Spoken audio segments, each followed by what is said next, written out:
Maria Clendere had exactly 3 rules for surviving corporate America: never back down, never apologize for being smarter than the men in the room, and absolutely never fall for a man in an expensive suit. That third rule had served her particularly well during her 5 years climbing the brutal ladder at Westbrook Financial Group, where expensive suits were as common as overinflated egos. The conference room on the 42nd floor smelled like leather, ambition, and the kind of coffee that cost more per cup than most people spent on lunch. Maria sat near the middle of the long mahogany table, her notebook filled with calculations that would either make her career or end it spectacularly. Around her, 20 senior analysts fidgeted with their tablets.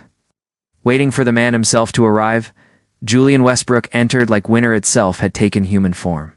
At 36, he had inherited his father's empire at 25 and tripled its worth through a combination of ruthless efficiency and an almost supernatural ability to predict market trends.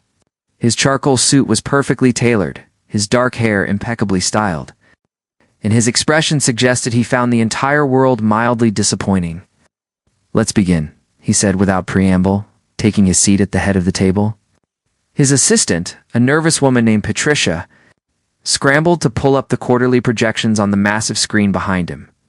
For 40 minutes, Maria watched her colleagues present their analyses with the enthusiasm of students reciting memorized facts. Julian listened with the interest of someone watching paint dry, occasionally asking questions so pointed they left the presenters stammering. When her turn came, Maria stood with the confidence of someone who had nothing left to lose. "The Morrison merger is a mistake," she said flatly. Skipping the usual pleasantries, the room went so silent she could hear the air conditioning humming. Julian's eyes, a startling shade of gray, locked onto hers with laser focus. "Elaborate," he said, his tone suggesting this better be good. Maria clicked to her first slide. "Morrison Industries looks profitable on paper, but their accounting practices are creative at best and criminal at worst. In 5 years, they'll be drowning in lawsuits. Acquiring them now is like buying a mansion without checking if it's built on a sinkhole." A few nervous laughs rippled around the table. Julian didn't laugh. "Your analysis is based on speculation," he countered coldly.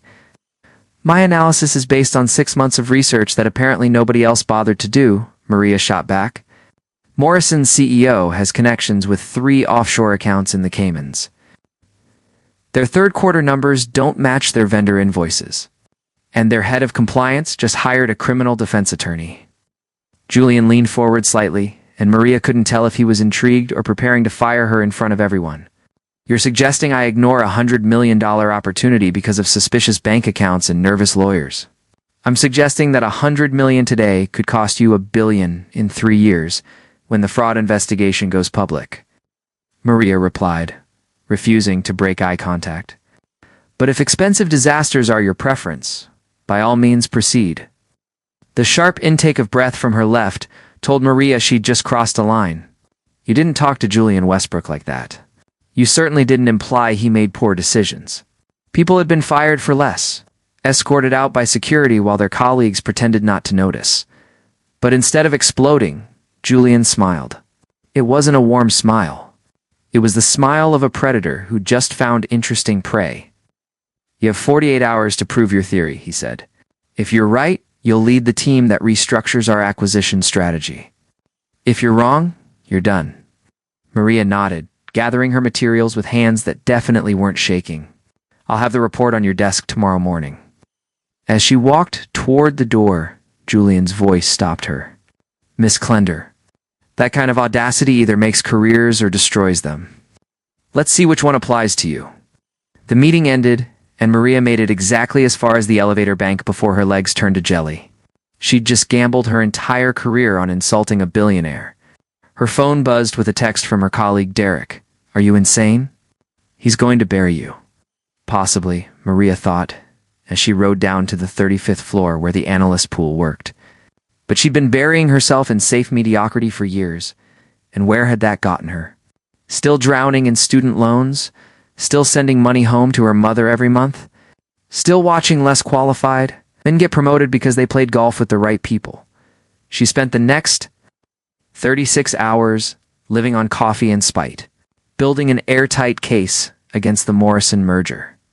Bank records, whistleblower testimonies, forensic accounting that revealed systematic fraud. By the time she compiled everything into a presentation, she had enough evidence to sink Morrison and possibly send their CEO to prison. Maria delivered the report at 6 in the morning, leaving it with Julian's executive assistant before he arrived. Then she went home, took a shower, and prepared for either triumph or unemployment. The call came at noon. Patricia's voice was professionally neutral. "Mr. Westbrook would like to see you in his office. Immediately." Julian's office occupied the entire northeast corner of the 45th floor. Floor-to-ceiling windows offered views of the city that looked like a promise or a threat, depending on your perspective. He stood with his back to the door, hands in his pockets, silhouetted against the skyline. "Your report was thorough," he said without turning. "Uncomfortably thorough. I've already called off the merger." Relief flooded through Maria, followed quickly by vindication. "So I was right. Spectacularly right." He finally turned to face her, and his expression was unreadable. "Which is why what I'm about to tell you is going to seem insane." Before Maria could respond, Patricia entered carrying a tablet. On the screen was a video already collecting millions of views. Someone had recorded Maria's confrontation with Julian during the meeting and posted it online with the caption, "Financial analyst destroys billionaire boss with facts." "Hey, this is unfortunate," Maria said, watching her own face on screen. Flushed with righteous anger, "This is a disaster," Julian corrected. "My investors are questioning my judgment. My board is concerned about volatility, and the press is having a field day painting me as an out-of-touch tyrant." Maria's stomach sank. "I didn't leak this, I know. But the damage is done." Took the tablet from Patricia, dismissing her with a nod. When they were alone, he said, "My PR team has developed a solution. It's unconventional." "How unconventional?" Julian pulled a document from his desk. "We announce our engagement. A carefully crafted story about how our professional rivalry masks a passionate romance. We maintain the fiction for 90 days, long enough to reshape the narrative. Then we part ways amicably, and both our reputations emerge intact." Maria stared at him. "You want me to fake an engagement with you?" "I want us to participate in a mutually beneficial arrangement that salvages both our careers," he clarified. "You'll receive a promotion, a substantial raise, and your choice of projects. After 3 months, you'll have the credibility and visibility to write your own ticket anywhere in finance. And what do you get besides looking less like a corporate villain?" "Humanization," Julian said simply. "A reminder to investors and the public that I'm capable of connection, that I value intelligence and honesty. The woman who challenged me publicly becomes the woman I respect enough to marry." "It's compelling." Maria read through the contract he handed her. It was detailed to the point of absurdity. Public appearances twice weekly, carefully scripted social media posts, a list of acceptable topics for interviews, and clause after clause about maintaining professional boundaries. "This is insane," she said finally. "This is business," Julian countered. "Everything is negotiable except the timeline." "I need an answer by end of business today." Maria thought of her student loans, her mother's mounting medical bills, the glass ceiling she'd been battering against for 5 years. This was either her biggest opportunity or her biggest mistake. "I want creative control over the financial restructuring project," she said. "Done. And when this ends, I want a recommendation letter that opens doors. You'll have it." Maria picked up the pen from his desk. 90 days. Not 1 day longer, agreed. Julian extended his hand, and when Maria shook it, she felt electricity she absolutely refused to acknowledge. This was business. Nothing more. Their first appearance was scheduled for that evening at a children's hospital charity gala.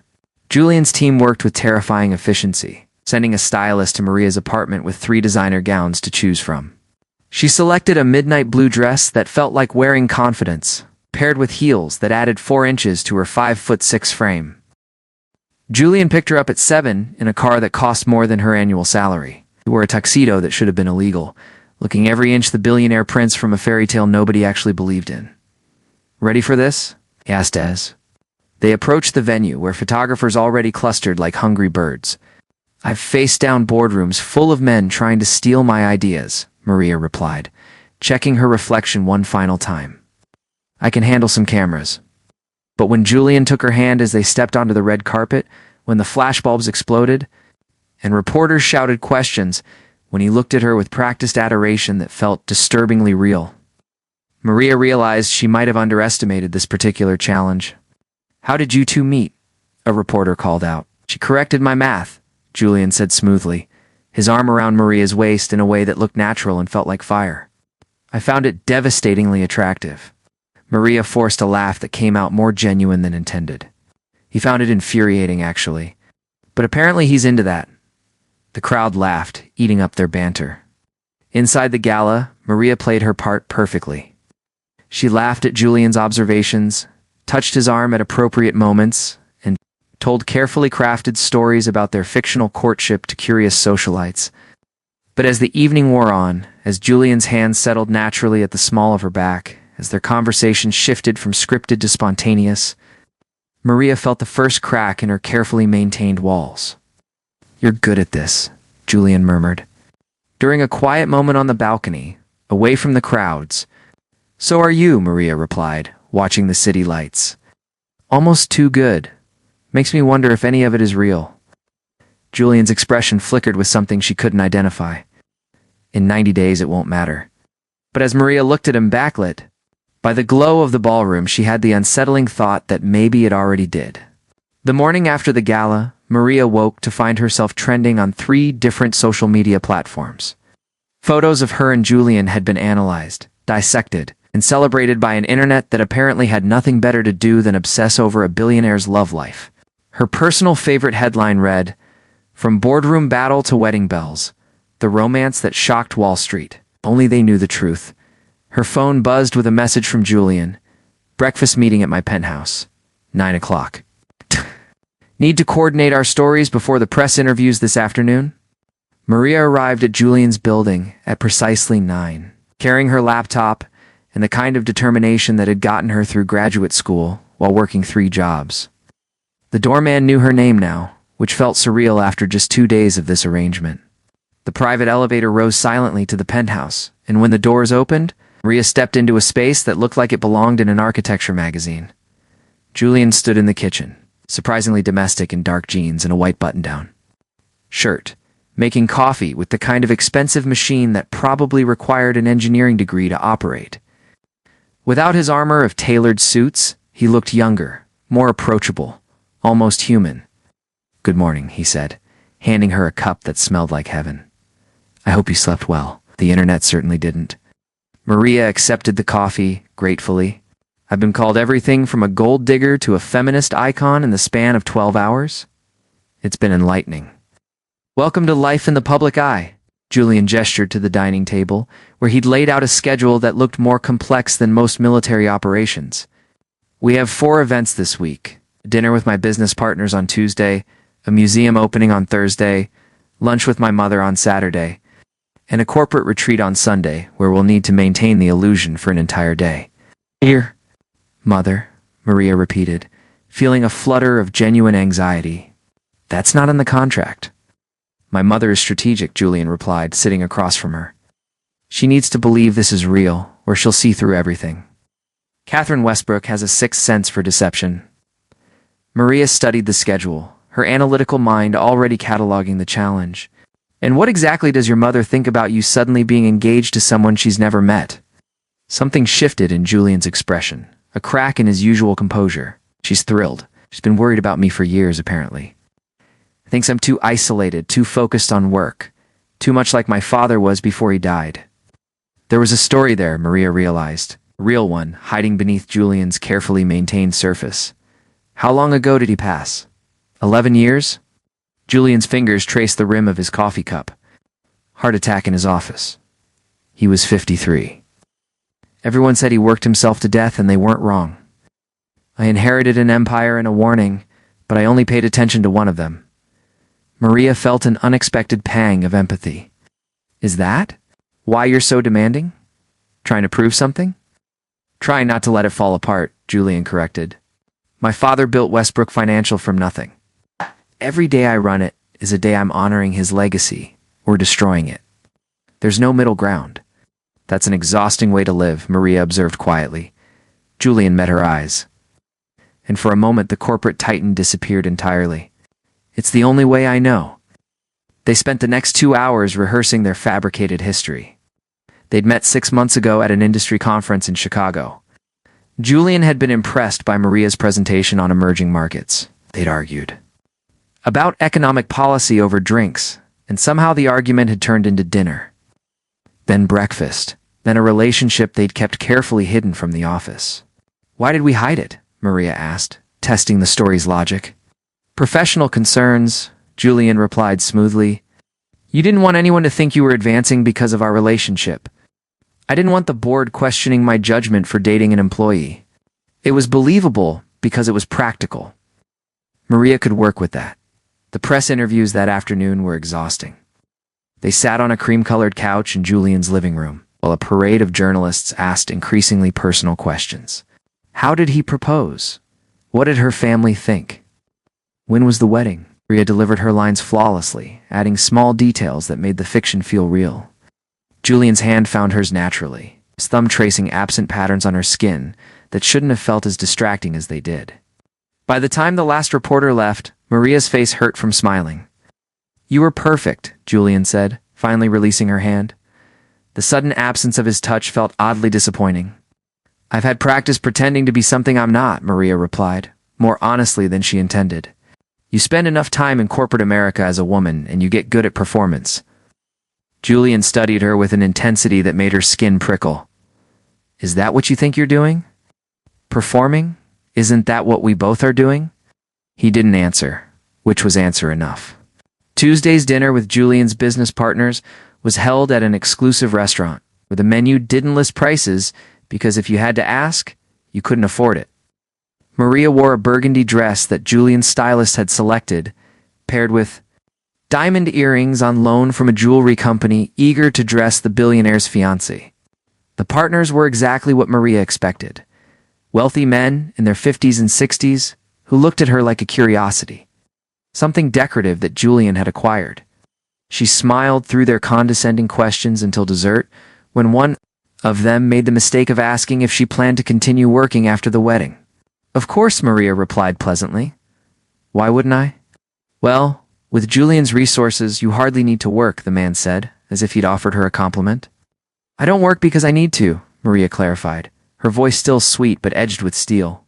I work because I'm exceptionally good at what I do. In fact, the financial restructuring project I'm leading is projected to increase company profits by 18% over the next 2 years, so yes, I'll definitely continue working. Julian's hand found hers under the table, squeezing gently. When she glanced at him, she found him watching her with something that looked almost like pride. The conversation shifted quickly after that. In the car afterward, Julian was quiet for a long time before saying, You didn't have to defend yourself like that. Yes, I did, Maria replied. If I let men like that dismiss me once, they'll do it forever. Besides, I thought the whole point of this arrangement was showing that you value competence. Do value it. Julian turned to face her, his expression serious in the dim light of the car. More than you know. Watching you dismantle their assumptions tonight was the most entertaining thing I've seen in months. Something warm bloomed in Maria's chest. Something dangerous that she quickly tried to suppress. Don't get used to it.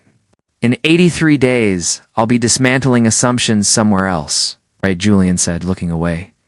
83 days. Saturday arrived with unexpected nervousness. Meeting Julian's mother felt more daunting than any board presentation Maria had ever given. Catherine Westbrook lived in an estate outside the city. The kind of property that had been in the family for generations and looked like it belonged in a period. Drama. Catherine herself was elegant and sharped, with silver hair styled perfectly and an expression that suggested she saw everything you tried to hide. She embraced Maria warmly, but studied her with the precision of a jeweler evaluating a diamond. So you're the woman who finally caught my son's attention? Catherine said over lunch on the terrace. Julian has mentioned you're quite brilliant with numbers. I do my best, Maria replied modestly. Don't be humble, dear. Julian despises humble. He respects competence. Catherine sipped her wine, her gaze moving between them. Tell me, how did he propose? Maria launched into the story they'd rehearsed. A private dinner. A heartfelt speech about finding someone who challenged him. A ring that had belonged to Julian's grandmother. She delivered it perfectly, hitting every emotional beat.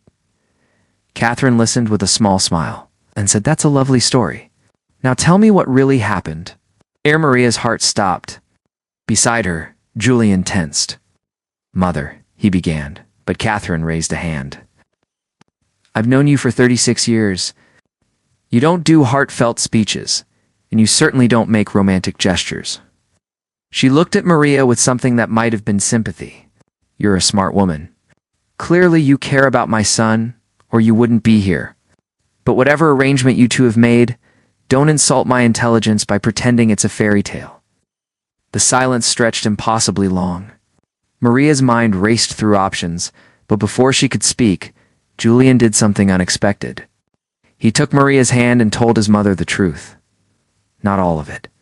Not the contract or the timeline, but the essence, that they'd started as a solution to a problem and discovered something real in the process. Something neither of them had expected or entirely knew how to handle. Catherine listened without interruption.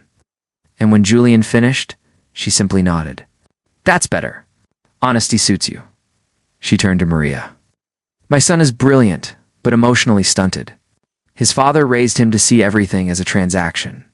If you can help him remember that some things have value beyond profit margins, you'll have my blessing, contract or not." They left an hour later, both shaken by the unexpected turn. In the car, Maria finally said, "Why did you tell her?" "Because she was right," Julian replied. "And because I'm tired of lying to everyone, including myself." "What does that mean?" Julian pulled the car over, turning to face her with an intensity that stole her breath. "It means that somewhere between the charity gala and tonight, this stopped being just an arrangement for me. It means when I hold your hand, I'm not thinking about cameras or contracts. It means I'm terrified because I don't know how to do this, but I can't keep pretending I don't want to." Maria's heart hammered against her ribs. "Julian, we can't." "The contract specifically says I don't care about the contract," he interrupted. "I care about you. Your mind, your courage, the way you refuse to be diminished by anyone. I care about how you make me want to be better than the cold bastard everyone thinks I am." Every rational part of Maria's brain screamed warnings. This was exactly the complication they'd agreed to avoid. But sitting in the car with Julian looking at her like she was the only thing in the world that mattered, rationality felt very far away. "This is a terrible idea," she whispered. "Probably the worst I've ever had," Julian agreed. "We have 79 days left on our contract. I know, when it ends. Everything gets complicated. I know that too." Maria took a shaky breath. "So what do we do?" Julian reached out, tucking a strand of hair behind her ear with heartbreaking gentleness. "We could keep pretending, or we could see what happens if we stop." Before Maria could overthink it, before fear could stop her, she leaned forward and kissed him. It wasn't like the carefully orchestrated kisses they'd shared for cameras. This was real, desperate, full of all the feelings they'd been trying to suppress for weeks. When they finally broke apart, both breathing hard, Julian rested his forehead against hers. "We're going to regret this." "Absolutely," Maria agreed. "But not tonight." They drove back to the city in charged silence. Hands intertwined, the future uncertain, but the present suddenly, terrifyingly real. The next 3 weeks existed in a strange bubble where Maria felt like she was living two lives simultaneously. Publicly, she and Julian maintained their carefully crafted performance as the perfect power couple. Privately, behind closed doors, something genuine and terrifying had taken root between them. They fell into a rhythm that felt dangerously natural. Working late at the office turned into dinner at his penthouse. Business discussions dissolved into conversations about everything else. Childhood memories, fears, dreams they'd abandoned for practicality. Julian told her about the pressure of inheriting his father's legacy at 25, how he'd buried his grief in spreadsheets and acquisition deals. Maria shared stories about growing up with a single mother who worked 2 jobs, about being the first person in her family to attend college, about the constant fear that she didn't deserve the success she'd earned. "You work harder than anyone I know," Julian said one evening as they sat on his terrace watching the city lights. You've earned everything twice over. Tell that to the part of my brain that still feels like an imposter, Maria replied. Leaning against his shoulder in a gesture that had become comfortable, Julian pressed a kiss to her temple. Then I'll keep telling you until you believe it. These were the moments that scared Maria most. Not the grand gestures or passionate kisses, but the quiet intimacy that suggested permanence when their contract had an expiration date.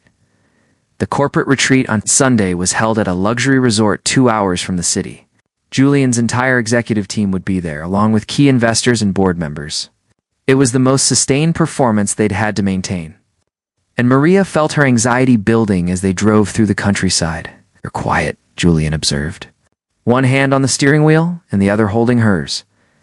Just thinking about how many people we have to convince today that we're madly in love, Maria said. Trying to keep her tone light, Julian glanced at her, his expression unreadable. Would it help if I told you I'm not convinced we're acting anymore? Maria's breath caught. They'd been dancing around this conversation for days, both aware that something had shifted but neither willing to name it explicitly.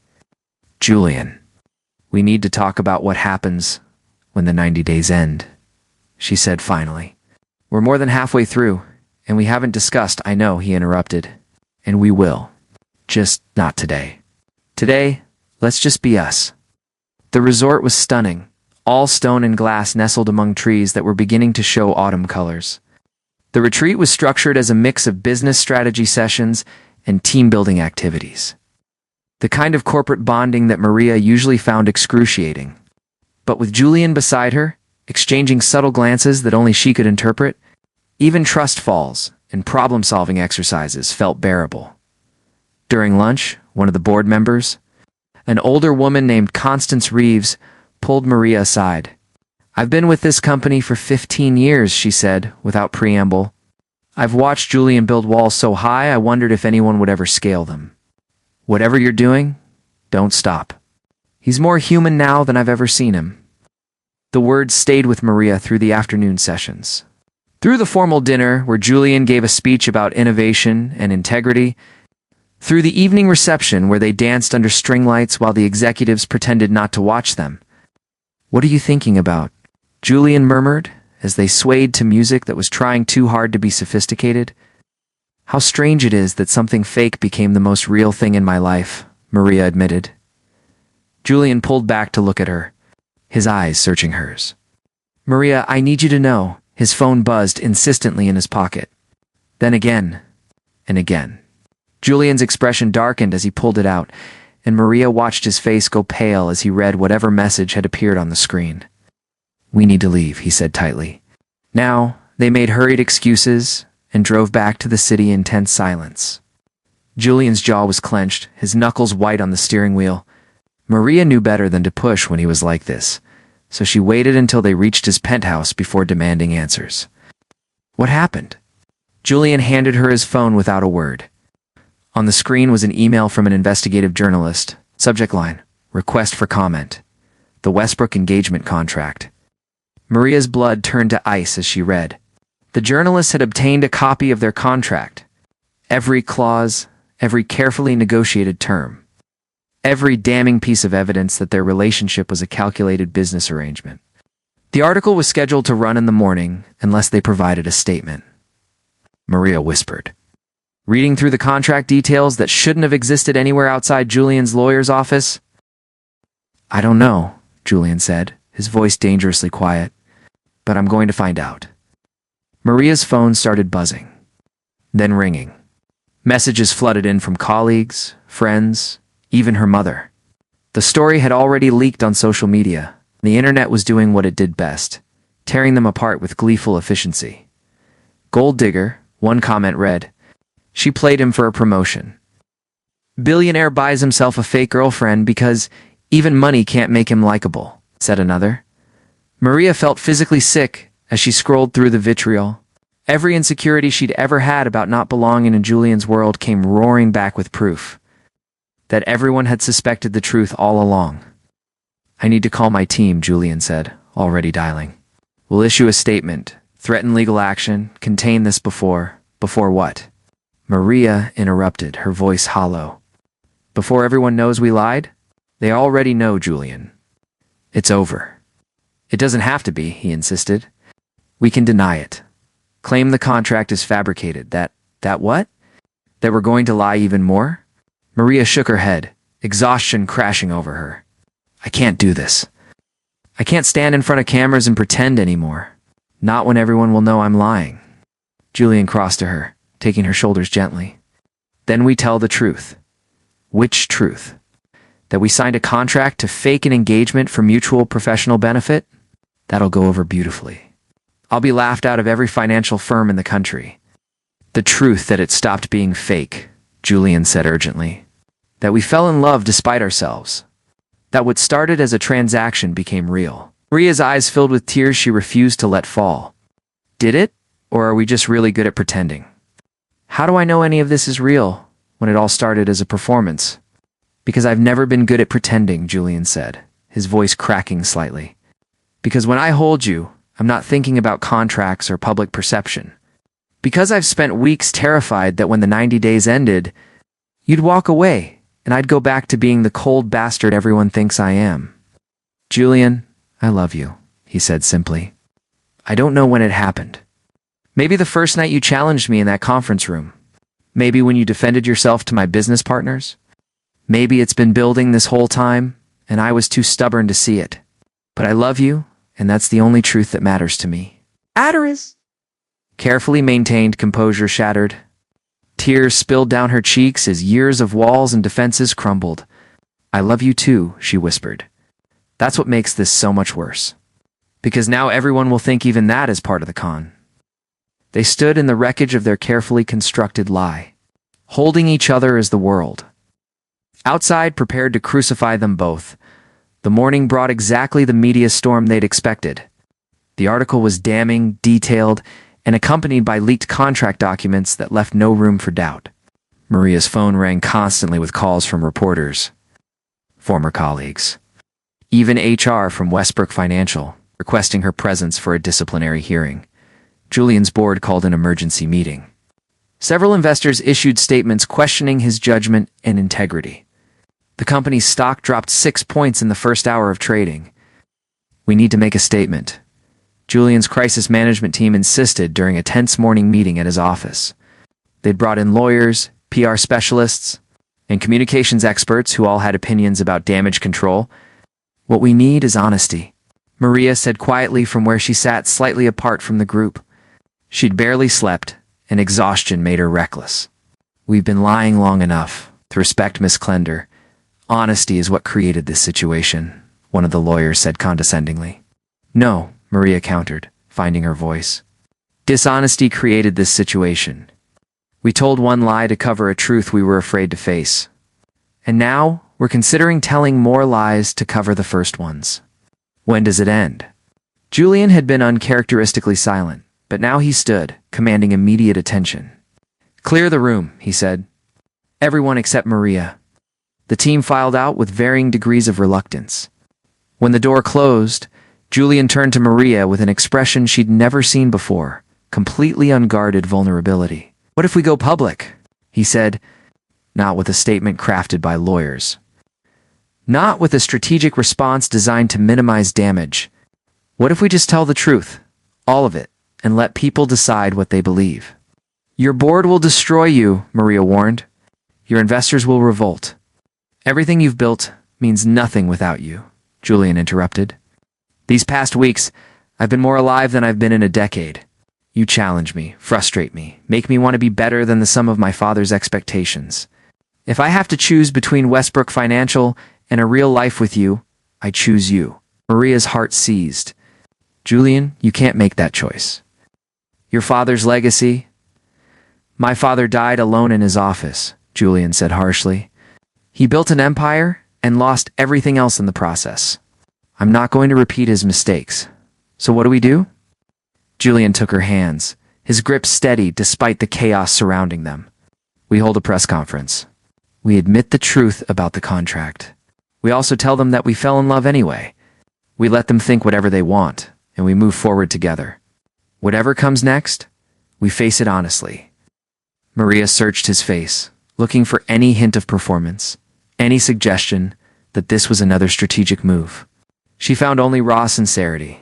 This could ruin both of us, she said. Or it could free us, Julian replied. Either way, I'd rather face ruin with you than success built on lies. The press conference was scheduled for 2 o'clock in the lobby of Westbrook Financial. By 1:30, reporters packed the space, cameras ready to capture what they assumed would be either a denial or a dramatic collapse. Maria stood backstage with Julian, wearing a simple navy suit that felt like armor. Her hands were shaking, but when Julian took one of them, she found strength in his grip. Ready? He asked. Absolutely not, Maria admitted. Let's do it anyway. They walked out together to an explosion of camera flashes. Julian stepped to the podium with Maria beside him, and the room fell silent in anticipation. Thank you all for coming, Julian began, his voice steady. I'm going to tell you a story about how 2 people made a mistake and found something unexpected in the process. He told them everything. The viral video, the PR crisis, the contract designed to rehabilitate his image and advance Maria's career. He was unflinchingly honest about the calculation behind it, the cynicism that had driven them both to agree. What we didn't account for, Julian continued, was actually getting to know each other. Maria is the most brilliant, courageous, frustratingly honest person I've ever met. She doesn't care about my money or my name. She challenges everything I think I know and makes me better for it. At some point between the first staged photograph and today, I fell in love with her. That wasn't in the contract. That wasn't planned. That's just what happened. He stepped back, and Maria moved to the microphone, her heart pounding, but her voice clear. I agreed to this arrangement because I was tired of being overlooked, she said. I wanted recognition for my work, not just as a woman in finance, but as someone whose ideas had value. I never expected to actually fall for Julian Westbrook. He's stubborn, controlling, and has the emotional availability of a spreadsheet. Scattered laughter rippled through the crowd. He's also thoughtful, principled, and capable of growth when someone calls him on his mistakes. I love him. That's not professional. It's definitely not strategic. It's just true. The questions came rapid fire. Hostile, skeptical, occasionally sympathetic. Maria and Julian answered them as honestly as they could, admitting their mistakes without making excuses, acknowledging the deception while defending the reality of their feelings. Finally, a reporter near the back raised her hand. What happens now? To your engagement? To your careers? To everything? Julian looked at Maria, and she saw her own uncertainty reflected in his eyes. But she also saw determination. Now we figure it out, Maria answered. We deal with the consequences of our choices. We rebuild what we can and let go of what we can't. Together. The aftermath was brutal. Julian's board demanded his resignation, which he provided with surprising calm. Several investors pulled their funding. The company's stock continued to drop. Maria was officially terminated from Westbrook Financial, though given the circumstances, she'd expected nothing less. But other things happened too. 3 competing financial firms offered Maria executive positions before the week ended. Impressed by her intelligence and her integrity in handling the scandal, a venture capital group approached Julian about starting his own fund, free from the corporate structure that had constrained him for years. Catherine Westbrook called to tell them both that she was proud of them for choosing honesty. Even when it hurt, 2 months later, Maria sat in the office of her new boutique consulting firm, helping small businesses develop financial strategies that emphasize sustainability over pure profit. It was different work than she'd done before, more personal, more meaningful. She'd also agreed to serve as a senior advisor for Julian's new venture fund, which focused on ethical investing and corporate transparency. Julian appeared in her doorway holding 2 cups of coffee from the place down the street that didn't charge criminally inflated prices. How's your afternoon looking? He asked, settling into the chair across from her desk. Busy but manageable, Maria replied, accepting the coffee gratefully. I have a meeting with a startup at 3, and I need to review the Johnson proposal before tomorrow. Cancel them, Julian said with the hint of a smile.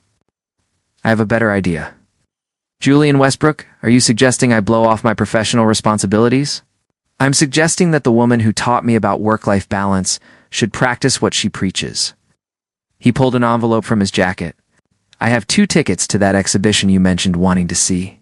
The one about women in finance history? Maria felt warmth spread through her chest. 3 months ago, she'd mentioned the exhibition once in passing. That Julian had remembered, had bought tickets, had chosen this over a dozen other demands on his time. Meant everything. You're getting dangerously good at this relationship thing, she said, standing to kiss him softly. I have an excellent teacher, Julian replied, pulling her closer. Though she's still working on teaching me about reasonable working hours. That's a lifelong project, Maria warned. You sure you're up for it? Julian's expression turned serious, though his eyes remained warm. Maria Klender, I'm up for everything with you. The good days, the difficult ones, the moments we disagree about economic policy at 2 in the morning. All of it. That's quite a commitment from a man who 3 months ago thought love was a market inefficiency. Well, I've learned that some inefficiencies are worth the investment, Julian said, then pulled a small box from his other pocket. Speaking of investments and commitments, Maria's breath caught as he opened it to reveal a simple, elegant ring. Not the ostentatious family heirloom from their fake engagement, but something chosen specifically for her. This time, no contract, Julian said softly. No clauses or exit strategies or calculated risk assessments. Just me asking if you'll marry me because I love you and I want to spend my life with you. Whatever that life looks like. Tears blurred Maria's vision as she nodded, unable to form words past the emotion closing her throat. Julian slipped the ring onto her finger, and this time when they kissed, there were no cameras, no audience, no performance. Just 2 people who'd found each other in the most unexpected way and chosen to build something real from the ruins of a beautiful lie. So, Julian said eventually, his forehead resting against hers, should we have another press conference to announce this one? Maria laughed, the sound bright and free. Absolutely not. Some things get to be just ours. Just ours, Julian agreed. I like the sound of that. Outside Maria's office, the city continued its relentless pace. Somewhere, their story was probably still being discussed, dissected, judged. But inside this small space they'd carved out together, none of that mattered. They'd paid the price for their deception with public humiliation and professional consequences. But they'd also gained something infinitely more valuable. The freedom to be themselves with someone who saw them clearly and loved them. Anyway, Maria looked at the ring on her finger, then at Julian, and felt a certainty she'd never experienced before. They'd started with a contract designed to benefit them both professionally. They'd ended up with something money couldn't buy and contracts couldn't capture, a partnership built on honesty, challenge, growth, and love that was messy and real and entirely theirs. Ready to close up and go see that exhibition? Julian asked. With you? Always, Maria replied. Gathering her things, they walked out together into the late afternoon sunlight, hands intertwined, ready to face whatever came next. Not as a billionaire and his employee, not as a fake engagement designed to manipulate public perception, but as 2 people who'd found their way to each other through chaos and chosen to stay. And that, Maria thought, as Julian held the door open for her with a smile that was entirely genuine, was the best contract either of them had ever signed. Thank you for taking the time to listen to this story. If you enjoyed this content, don't forget to click like, share this story with your friends and family, and subscribe to the channel so you don't miss out on more meaningful stories.